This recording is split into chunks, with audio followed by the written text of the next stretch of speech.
Job ఎందుకు చేయాలనుకుంటున్నావు? పైసల కోసం. అంటే మీరే కదా సార్ ఆనెస్ట్ గా ఉండమన్నారు సార్. అయినా ఎవరైనా పైసల కోసమే చేస్తారు కదా సార్. కానీ మీకు అందరూ గూగుల్ సార్ ఛాన్సాలు చెప్తారు సార్. ఇదంతా కాదు, అసలు ఈ జాబ్ నీకెందుకు ఇవ్వాలి? ఎంత మాట అన్నారు సార్. ఇప్పుడు మీరు ఈ జాబ్ వేరే వాళ్ళకి ఇచ్చి ట్రైనింగ్ ఇచ్చిరు అనుకో సార్, ఆడిక్కడ కొన్ని రోజులు పనిచేసి వేరే కంపెనీలో మంచి సాలరీ వస్తే వెళ్ళిపోతాడు సార్. కానీ నేను అట్లా కాదు సార్. మీ దగ్గర ఇంటర్వ్యూ ఫేస్ చేసుడే గొప్ప సార్. ఇంకొక కంపెనీలో ఇంటర్వ్యూ ఫేస్ చేసే దమ్ము ధైర్యం నాకు లేదు సార్. ఈ కంపెనీ ఉన్న రోజులు ఇన్నే ఉంటా సార్. మళ్ళీ మీ కొడుకులు వస్తారు కదా సార్ ఇంటర్వ్యూ తీసుకొని, అప్పటిదాకా ఇన్నే ఉంటా సార్. బేసిక్ గా నేను చెట్టులు అంటాను సార్. ఒక్కసారి వచ్చి పాతిపోతా తప్ప మళ్ళీ బయటికి వెళ్ళే పని ఉండదు సార్. ఇది కూడా మీకు బెనిఫిటే కదా sir. Tell me about any achievement of yours.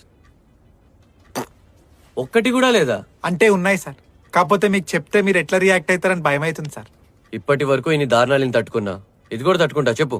అంటే ఒక్కడనే ఒక ఫుల్ బాటిల్ మొత్తం తాగిన సార్. అన్ని బ్రాండ్లు కవర్ చేసిన సార్. నేను దాగని మందు లేదు సార్ మార్కెట్లా. ఇది అచీవ్మెంట్ సార్. మీ ముందు చెప్తున్నా కాబట్టి మీరు దాన్ని తీసి పడేస్తున్నారు సార్. అదే మా ఫ్రెండ్స్ ముందు వీటికి మస్తు అవా ఉంది సార్. మీకు అర్థమైతలేదు. హవా. Okay, do you have any special skills? Opener లేకుండా బీర్ బాటిల్ మూత ఓపెన్ చేస్తా సార్. ఒక్కసారి బీర్ బాటిల్ లేపితే బాటమ్ సిప్ కొట్టేదాకా దింపండి సార్. ఇట్లా చెప్పుకుంటూ పోతే మస్తున్నాయి సార్. నువ్వు వర్కహాలిక్ అని రాసావు కదా,